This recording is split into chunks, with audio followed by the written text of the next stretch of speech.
बनवाल बीपीडीएसएस मटियों गाजीपुर से अपने YouTube channel study league by Arvind sir में मैथमेटिक्स गुणोत्तर श्रेणी का टॉपिक अनंत श्रेणी के योगफल से संबंधित आज आपको बता रहा हूँ। इसमें जो भी कमियाँ हों उसे आप कमेंट करें तथा इसे पूरा वीडियो देखने के बाद लाइक और सब्सक्राइब करना न भूलें।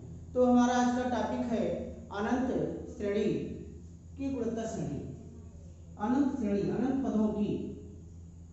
तो मानते हैं कि माना कोई श्रेणी हमारी A R square A R cube and so on dash dash अनंत, यानी इस श्रेणी में पदों की संख्या अनंत है। तो पदों की संख्या जब अनंत है तो इसके लिए हमारा फार्मूला कि अनंत पदों की गुणोत्तर श्रेणी का योगफल, अनंत पदों की गुणोत्तर श्रेणी का योगफल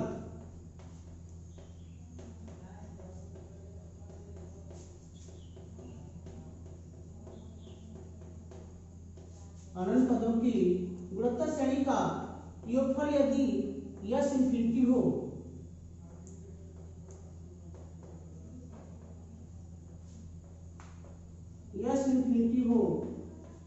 तो सूत्र हमारा है S infinity equal to a upon 1 minus r, जहां ए प्रथम पद और आर सारोनुपात है। तो इस सूत्र की सहायता से हम किसी भी अनंत पद के गुणोत्तर श्रेणी का योगफल ज्ञात कर सकते हैं। अब अगला हमारा टॉपिक विभिन्न प्रकार की श्रेणी, जैसे 888, 888, 8888, इस प्रकार की अगर श्रेणी दी हो तो इसका योगफल हम कैसे ज्ञात करते हैं। तो विभिन्न प्रकार की श्रेणी,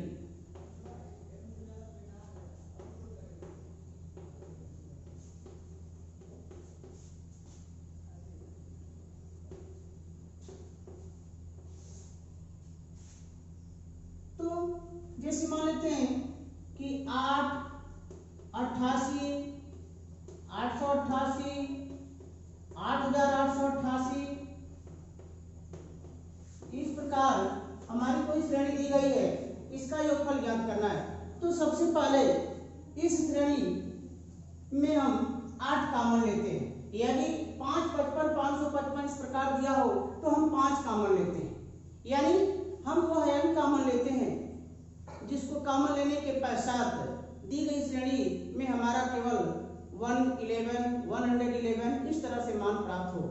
तो जब हम 8 कॉमन कर लेते हैं तो हमारा हो जाएगा 1 + 11 प्लस 111 प्लस 1111, इस प्रकार यह हमारी श्रेणी। अब इस 1 को हम 9 के रूप में प्रदर्शित करने के लिए 9 से गुणा करते हैं और 9 से डिवाइड कर देते हैं कि मान में कोई अंतर न हो। तो यह मान हो जाएगा हमारा 8/9, यह हो जाएगा 9 plus 99 plus 999 plus 9999 and so on dash dash.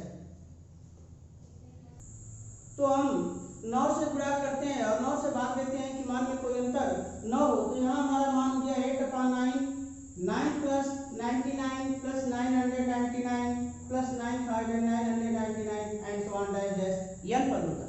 अब उसके बाद इस 9 को हम लिख सकते हैं 10 100 को लिख सकते हैं, 99 को लिख सकते हैं 100 9 से 99 को हम लिख सकते हैं 1000।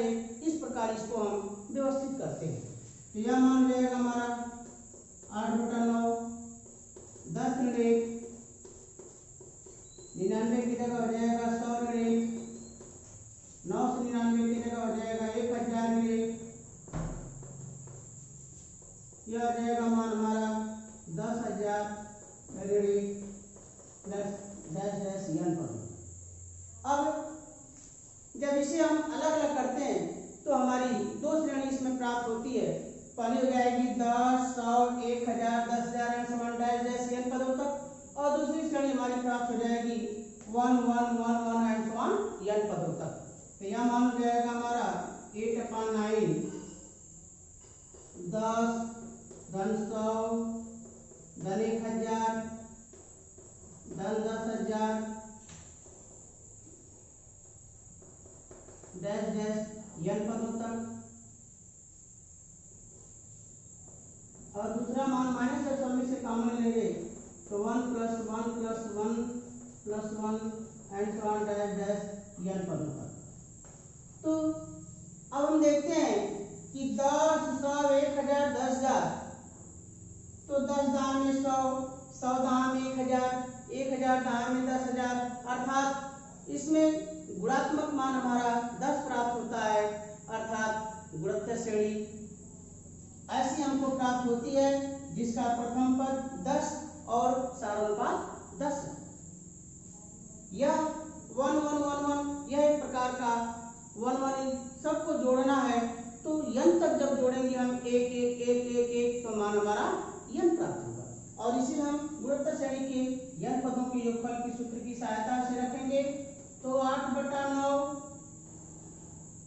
सूत्र हमारा है कि Sn = a × r⁻n−1 upon r−1। तो यहाँ हो जाएगा 10 × 10 की घात n-1 बटा 10 ऋण 1 और यह माइनस हो जाएगा n। अब 10 में से घटा देंगे तो मान हमारा 9 बच जाएगा, क्या हो जाएगा 8/9 हो जाएगा 10/9 गुणे 10 की घात n-1 और माइनस n, यह हमारा n हो जाएगा। तो इस प्रकार हम किसी भी विभिन्न प्रकार की अगर कोई श्रेणी इस रूप में दी हो, अगर 777 777 7777 या 555 555 इस तरह से कोई भी मान यदि दिया हुआ है तो हर एक दिए हुए मान के लिए इसी प्रकार उसको हम सरल करते हैं। अब हमारा प्रश्न है 2/5 ऋण 3/5 का वर्ग धन 2/5 की ऋण 3/5 की घात 4 2/5 की घात 5 ऋण 3/5 की घात 6। इस प्रकार यह हमारी अनंत पदों की यह श्रेणी दी गई है जिसका हमें योगफल ज्ञात करना है। तो जैसा कि हम प्रश्न देख रहे हैं 2/5 3/5 इस प्रकार यह मान जब दिए गए हैं तो 2 से संबंधित राशियों को हम एक साथ कर लेते हैं और 3 से संबंधित राशियों को हम एक साथ करके इसे 2 श्रेणियों में बांट लेते हैं। तो यह मान हमारा प्राप्त हो जाएगा 2/5 धन 2/5 का क्यूब धन 2/5 की घात 5 and so on dash dash infinity तक। और दूसरा मान हमारा हो जाएगा, क्योंकि इन सब में माइनस है तो माइनस कॉमन कर लेंगे, 3/5² plus 3/5 power 4 plus 3/5 power 6 plus and so on dash dash infinity. अब हमारी 2 श्रेणियां हो गई। पहली श्रेणी में हम देखते हैं कि हमारा फर्स्ट टर्म प्रथम पद 2/5 है और 5 की घात 1 5 की घात 3 5 की घात 5 इस प्रकार है, अर्थात इसका सारानुपात हो जाएगा 1/5² यानी 1/25। उसी प्रकार हम देखते हैं कि जो दूसरी श्रेणी हमारी है उसमें प्रथम पद हमारा 3/5² और प्रत्येक क्रमागत पदों में 1/25 से गुणा, अर्थात सारानुपात 1/25। तो जैसा कि हम अभी फार्मूला पढ़े कि अनंत श्रेणी के अनंत पदों की गुणोत्तर श्रेणी का योगफल S ∞ = a/1 - r से यह हो जाएगा a का मान 2/5 1 - r तो 1/5 का वर्ग। अब दूसरे के लिए यह हो गया 3/5 का वर्ग बटा 1 ऋण 1/5 का वर्ग। अब इसको हम सरल करते हैं तो मान हो जाएगा हमारा 2/5 अब 1/5 का वर्ग अर्थात 1/25 तो 1 ऋण 1/25। जब इसको हम हल करते हैं तो 3/25 और यह हो गया 1 ऋण 1/25। अब 25 से कम 25 में से घटा देंगे तो यह मान हो जाएगा हमारा 24/25। यह हो जाएगा मान हमारा 2/5 और बटा 24/25 और यह हो जाएगा 3/25/24/25। तो 25 ऊपर चला जाएगा तो हो जाएगा 2 × 25 बटा 5 × 24 माइनस 3 × 25 बटा 24 × 25। तो यहाँ 25 से 25 कट जाएगा। अब यहाँ जो है 5 × 5 = 25 और 2 का 24 में भाग देंगे तो हो जाएगा 12, यानी 1/12 हो जाएगा। और यहाँ 3/24 इसको भी हम कटा देंगे तो हो जाएगा 1/8। या इसको दूसरे रूप में इस प्रकार लिख सकते हैं कि 5 × 25 तो 5 × 10/24 माइनस 3/24। क्योंकि दोनों का लौसक 24 हुआ तो 24 लौसा हो गया तो 10 ऋण 3 यानी हो जाएगा मान हमारा 7/24 और ये हमारा आंसर हो जाएगा।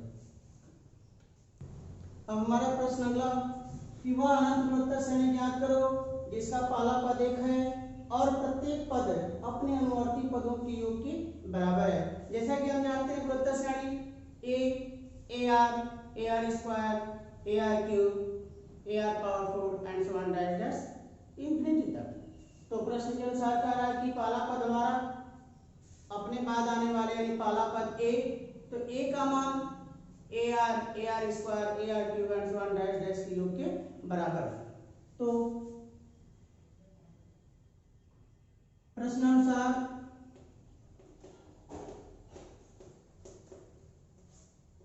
a बराबर ar plus ar square ar cube and so on dash infinity. अब a का मान जैसा कि दिया हुआ है 1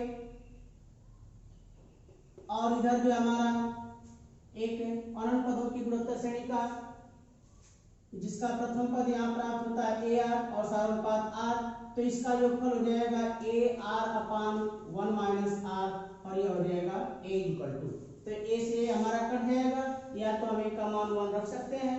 तो जब a से कट जाएगा तो यह हो जाएगा 1 = r/1 माइनस r। जब हम 3 गुणा करते हैं तो r = 1 माइनस r, इस माइनस r को इधर लाएंगे तो 2r = 1, तो r = मान हो जाएगा हमारा 1/2 और a का मान हमको 1 पहले से दिया हुआ है। तो अतः गुणोत्तर श्रेणी हमारी हो जाएगी। अतः पहला पद हमारा 1, दूसरा पद तो 1/2 का गुणा कर देंगे 1/2, तीसरा पद 1/2 में 1/2 का गुणा कर देंगे 1/4, चौथा पद 1/8। अतः अभिष्ट गुणोत्तर श्रेणी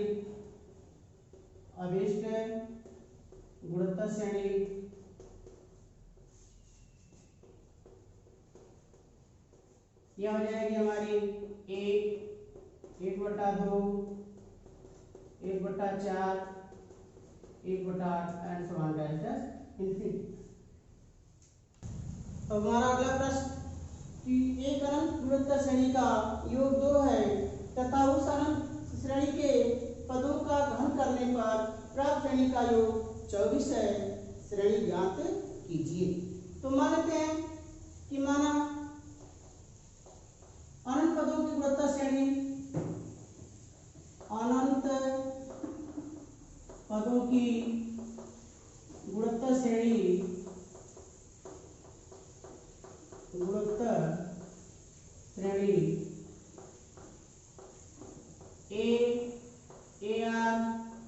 a ar square ar cube and so on dash infinity. तो कह रहा है कि इसका योग यानी प्रथम शर्तानुसार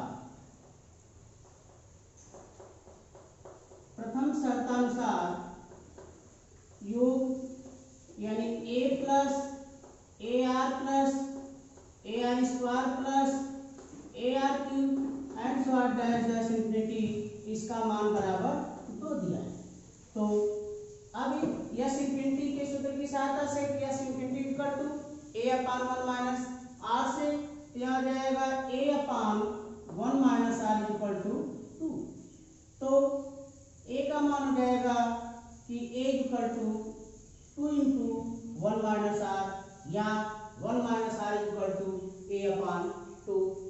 यह हमारा हो जाएगा समीकरण नंबर 1। अब दूसरी शर्त के अनुसार कह रहा है कि यह जो हमारी श्रेणी है इसका घन करने पर, यानी श्रेणी का जब हम घन करते हैं तो पदों का घन करने पर, पदों का घन करने पर, तो घन करने पर प्राप्त श्रेणी, प्राप्त श्रेणी, तो प्राप्त श्रेणी है A cube R cube R power 6 A cube R power 9 and so on dash infinity.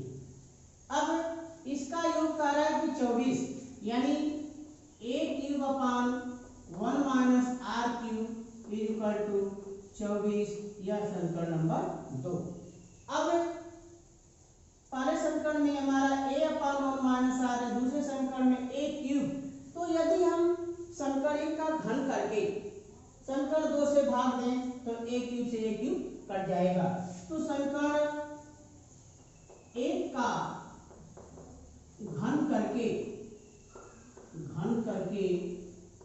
समीकरण 2 से भाग देने पर तो यह मान हो जाएगा हमारा a cube upon 1 minus are whole cube upon a cube upon 1 minus are cube, और जब 2 का घन कर देंगे तो 8 और बटा 24। अब a क्यूब से a क्यूब कट जाएगा तो यह मान हो जाएगा हमारा कि 1 minus are cube upon 1 minus are whole cube बराबर मान हो जाएगा हमारा 8 बटा 24, अर्थात घटा देंगे 3 बटा 3। अब 1 माइनस आर क्यूब का मान, तो इसको हम लिख सकते हैं A cube minus B cube के सूत्र की सहायता से कि A cube minus B cube equal to, पहले ब्रैकेट में माइनस बी, दूसरे ब्रैकेट में A square plus A B plus B square. तो यह आ जाएगा मान हमारा 1 plus are square upon 1 minus are whole cube equal to 1 upon 3। अब 1 माइनस आर फिर 1 माइनस आर कट जाएगा तो हो जाएगा 1 plus are square upon 1 minus r का होल स्क्वायर। ये हो जाएगा 1 plus are square minus 2r। यह मान जाएगा बराबर 1 बटा 3 के। इन्हें गुणा कर देंगे हम तो हो जाएगा 3 plus 3r plus 3r square equal to 1 plus are square minus 2r। हम सबको एक तरफ लाते हैं तो 3r स्क्वायर में से r स्क्वायर घट जाएगा तो मान हो जाएगा हमारा 2r स्क्वायर। 3r में से 2r ये प्लस हो जाएगा तो हो जाएगा मान हमारा 5r, और 3 में से घटा दिए 2 बराबर 0। अब 2r square plus 5r plus 2 equal to 0। अब इसका हम गुणनखंड करके r का मान ज्ञात करते हैं। तो गुणनखंड 2 गुना के 4, 4 का ऐसा खंड किया प्लस चिन्ह है तो जोड़ने पे आए 5। तो यह हो जाएगा मान हमारा 2r square plus 4r plus r plus 2 equal to 0। तो इसमें 2r कॉमन जाएगा, r प्लस 2, इसमें प्लस 1 कॉमन, तो r प्लस 2 इक्वल टू 0। अब r प्लस 2 दोनों में कॉमन तो जाएगा मान हमारा 2r प्लस 1 इक्वल टू 0। तो यदि r प्लस 2 इक्वल टू 0 तो implies that r equal to हो जाएगा -2। अब यह r का मान हम समीकरण 1 में या समीकरण 2 में रखते हैं। तो समीकरण 1 में r का मान रखने पर समीकरण 1 में r का मान रखने पर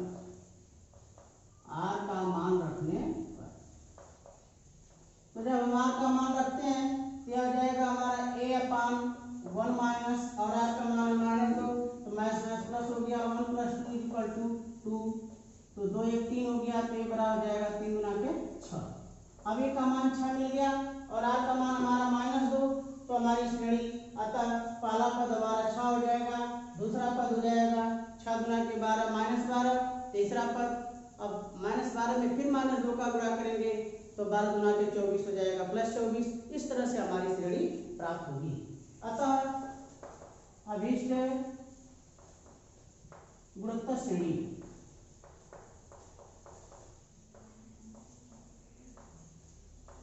क्या हो जाएगी हमारी 6 -12 +24 फिर -48, इस तरह से ये हमारा आंसर। और हमारा अगला टॉपिक है आवर्त दशमलव, रिकरिंग डेसिमल। तो जैसे मान लेते हैं कोई हमारी दशमलव की संख्या और किसी अंतिम संख्या पर हमारा बार लगा हो, डाट बिंदु लगा हो, तो जिस संख्या पर डाट लगा होता है या जिन संख्याओं पर अंत से पहले की ओर जितनी संख्याओं पे डाट लगा होता है उतनी संख्याओं का हम बार बार पुनरावृत्ति करते हैं और उसके बाद पुनः उसे हम सरल करते हैं। जैसे यदि हमारा मान दिया हो 0.427 और इन दोनों पे डाट लगा, तो 0.427 यानी 2 और 7 दोनों पे डाट हमारा लगा है। तो जब दोनों पे डाट हमारा लगा तो इसका विस्तार हम इस तरह से कर सकते हैं 27 27 27 and so on dash dash, ऐसे इसका विस्तार होगा। तो अब इसको जब हम अलग अलग करते हैं तो यह हो जाएगा 0.4 धन 0.027 धन 0.00027 धन 0.0000027 and so on dash dash. अब उसके बाद इस 4 को हम लिख सकते हैं 0.4 को लिख सकते हैं 4/10, 0.027 को लिख सकते हैं हम 27/1000, इस को लिख सकते हैं 27 अब दशमलव का 5 अंक है तो यह हो जाएगा हमारा 1 लाख और यह हो गया मान हमारा 27 अब दशमलव के 7 अंक है तो 1 के आगे हमारे 7 जीरो। इस प्रकार यह हमारा दशमलव से भिन्न के रूप में मान प्राप्त होता है।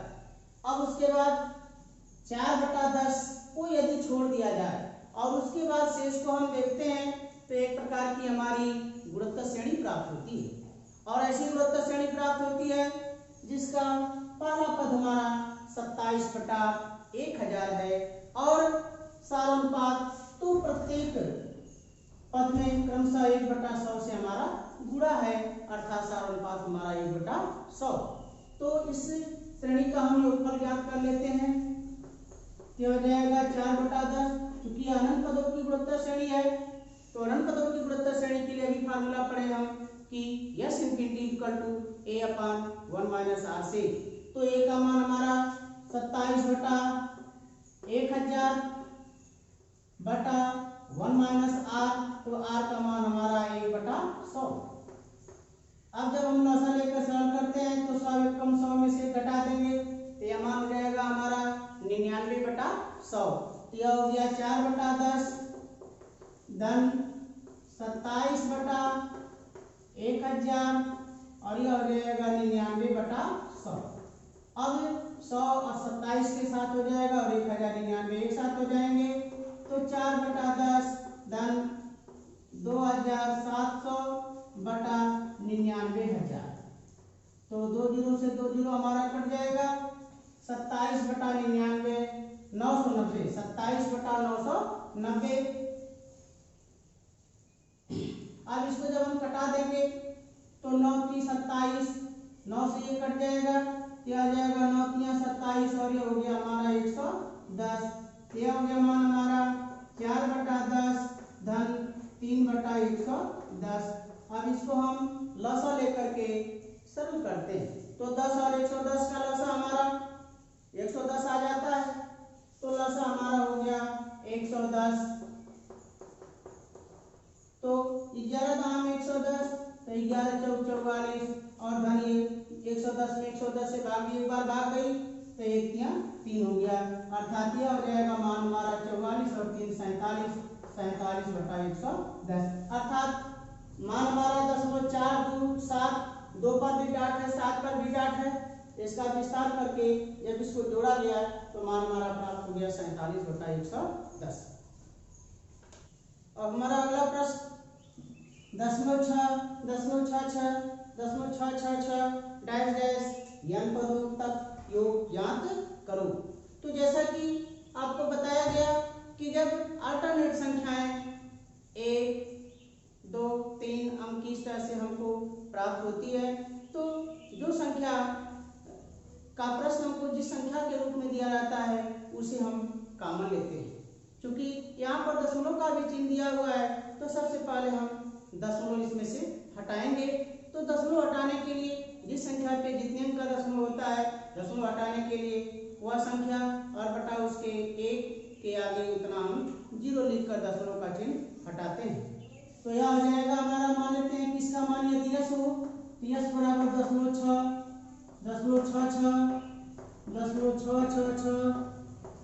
एंड डैश डैश n पदों तक।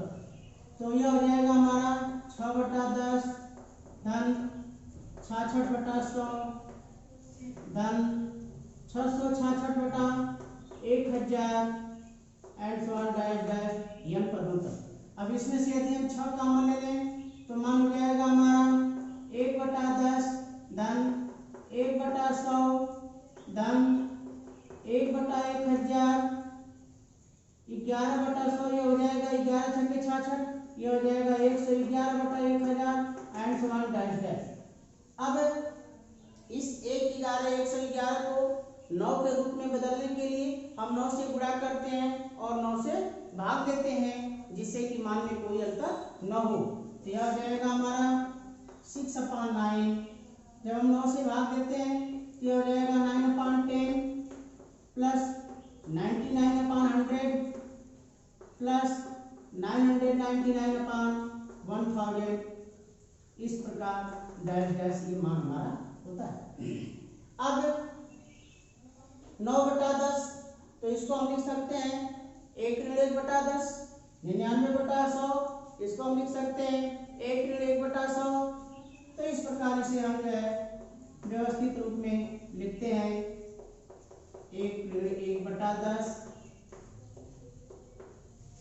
क्या हो जाएगा हमारा 1/100। यह हो जाएगा हमारा 1/1000 and so on dash dash. अब सबका पहला पद एक हम एक साथ कर लेते हैं और प्रत्येक का दूसरा पद हम एक साथ कर लेते हैं तो हमारी श्रेणी प्राप्त हो जाती है 1 धन 1 धन 1। यह हो जाएगा n पदों तक। और दूसरा माइनस कॉमन कर लेते हैं तो 1/10 धन 1/100 धन 1/1000 and so on dash dash n पदों तक। अब एक n पदों तक अर्थात इसका योगफल हमारा हो जाएगा n। और यह 1/10 1/100 1/1000 इस प्रकार यह जो मान दिए हैं तो निरीक्षण करने के उपरांत हमें प्राप्त होता है कि यह एक ऐसी श्रेणी है जो गुणोत्तर श्रेणी के रूप में है जिसका प्रथम पद 1/10 और सारणुपात भी 1/10 है। तो अब इसको जब हम हल करते हैं तो 6/9 इसका मान हो गया हमारा n माइनस। अब यह n पदों के गुणोत्तर श्रेणी के योगफल के सूत्र से तो यह n equal to a into 1 minus r power n upon 1 minus rc। यह हो जाएगा a की जगह मान 1/10 1 माइनस r पावर n। तो यह हो जाएगा मान हमारा 1/10 की घात n अपॉन 1 माइनस 1/10 इस तरह से। अब हमारा अब 10 एक कम 10 तो 9/10 हो जाएगा 6/9 n 1/10 और इसका हो गया मान हमारा 9/10 और ये हो गया 1 माइनस महिला कोष्टक लिख देते हैं तो 1 माइनस 1/10 पावर n। अब ये 10 से 10 कट जाएगा तो 1/9 ये आ जाएगा मान हमारा 6/9 n minus 1/9 1 minus 1/10 power n। ये हमारा आंसर हो सकता है, या 6/9 से हम अंदर इंटू कर सकते हैं। तो हमारा अगला सवाल, यदि दो संख्याओं के बीच एक समांतर माध्य a और दो गुणोत्तर माध्य पद p तथा q निश्चित किए जाएं, तो सिद्ध कीजिए कि p² plus q² equal to 2a। तो मान लेते हैं कि माना दो संख्याएं a और b हैं। माना दो संख्याएं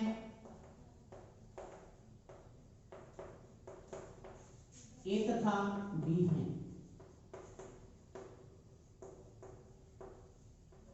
अब कह रहा है कि इनके बीच एक समांतर माध्य है। तो प्रथम शर्त अनुसार कह रहा है कि a व b का समांतर माध्य a व b का समांतर माध्य a है। अतः a equal to a plus b upon 2, या हम कह सकते हैं कि a plus b equal to 2a। मानते हैं समीकरण नंबर 1।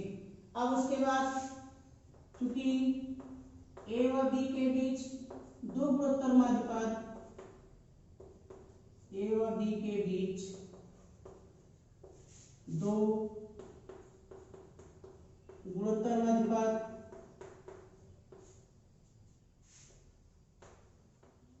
p तथा q है।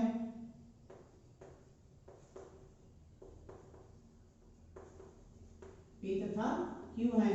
अतः a p q b गुणोत्तर श्रेणी होगी। जब ये गुणोत्तर श्रेणी होगी तो हम कह सकते हैं कि यदि दी गई संख्या गुणोत्तर श्रेणी में हो तो t2/t1 equal to t3/t2 equal to t4/t3, इस प्रकार। अतः p/a equal to q/p equal to b/q। अब यदि पहले और दूसरे का हम एक साथ लेकर हल करते हैं तो चूंकि p/a इक्वल टू q/p, तो implies that a equal to मान हो जाएगा हमारा p²/q। फिर इसी प्रकार यदि हम दूसरे और तीसरे को एक साथ लेकर हल करते हैं, क्योंकि q/p equal to b/q implies that b equal to q²/p। यह हमारा d का मान प्राप्त होता है p और q के पदों में, और यह हमारा a का मान प्राप्त होता है p और q के पदों में। अब यह a और b का मान हम समीकरण 1 में रख देते हैं। तो समीकरण 1 में a व b का मान रखने पर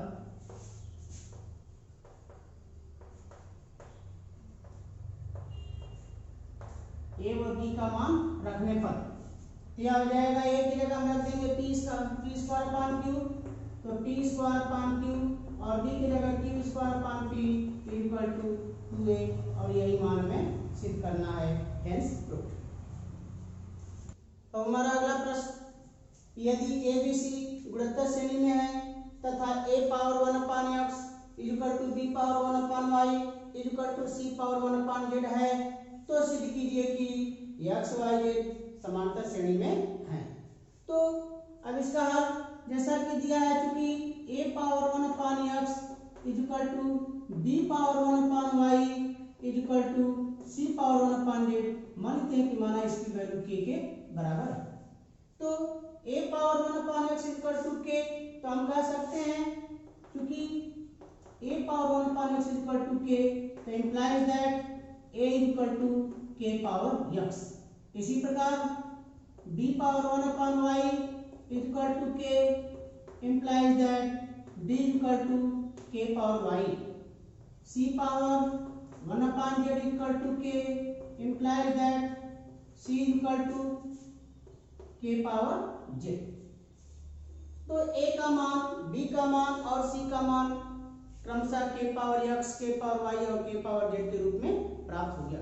अब जैसा कि प्रश्न में दिया है कि चूंकि ABC गुणोत्तर श्रेणी में है, चूंकि ABC गुणोत्तर श्रेणी में है, गुणोत्तर श्रेणी में है, अतः जब ABC गुणोत्तर श्रेणी में है तो हम कह सकते हैं कि B upon A equal to C upon B से B square equal to AC। तो जब B square equal to AC हो गया, अब इस संबंध में हम ABC का मान रख देते हैं। तो A की जगह मान हमारा मिला k पावर x, B की जगह k पावर y और C के स्थान पर है k पावर z। तो मान रखने पर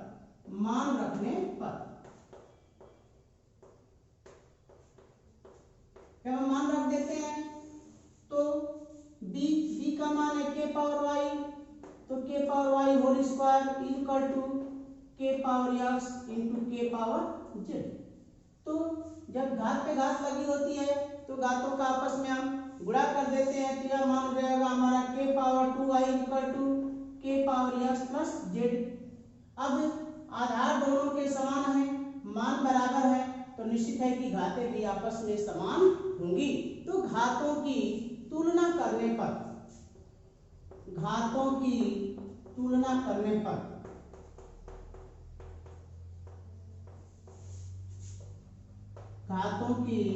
तुलना करने पर यह मान हो जाएगा हमारा 2y equal to x plus z, या इसको हम कह सकते हैं कि y minus x equal to z minus y. अतः x y z समांतर श्रेणी में होंगे।